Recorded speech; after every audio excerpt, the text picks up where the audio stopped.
I'm going to be really honest with you. I know you're scared right now. I know any time a violent or senseless crime happens somewhere in the world, you see the words Islamic or Muslims in the headline. I know it sounds like Islam is the problem, but we have to ask ourselves, is Islam really the root cause of all these fears? Is Islam actually to blame for what's going on in the world? Well, let's figure it out together. Let's start with Omar Mateen, the man who was responsible for the Orlando shootings. According to many reputable sources, he was described as an extreme alcoholic, an active homosexual, and a man who would frequently beat and abuse his wife. He was described as being a man that was mentally unstable and not a devout Muslim. Clearly, this man led a life that could hardly be called Islamic by anyone. So should we blame Islam and the teachings of Islam for being the motivation for his crime? And let's look at Muhammad Boulel, who drove a truck through a sea of innocent people in France, killing over 80 people. He was also an alcoholic and a frequent drug user. His father said about him that he doesn't pray and doesn't fast and has no connection with any of these things. French police also said that he was known for his petty crimes. In fact, the very first person to be run down in Nice was a Muslim. You can see the victims of the attack wearing hijab and wearing Islamic clothing. Muslims lost family, friends, and loved ones in these attacks. So should we blame Islam and the teachings of Islam for this crime as well?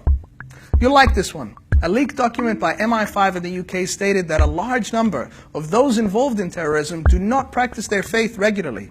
Many lack religious literacy and could be regarded as religious novices.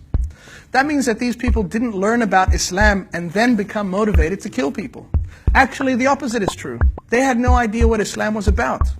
What's also important to note is that regardless of all of the above, the mere fact that a man would kill innocent people is enough evidence that a person is not religious. For the killing of innocent people in Islam is one of the gravest sins that a human being can commit, something condemned over and over again in the Quran and Islamic doctrine. Here's another very important point. Whatever we call them, terrorists or extremists or murderers, they have killed hundreds of Muslims, thousands of Muslims. Let's not forget the attacks that have taken place in Iraq, in Turkey, in Syria, and maybe most critically, at the mosque of the Prophet Muhammad, peace be upon him, in Medina, in Saudi Arabia, just meters from where he's buried. So can we still say that these people are Muslims who are following teachings of Islam when they bomb a mosque?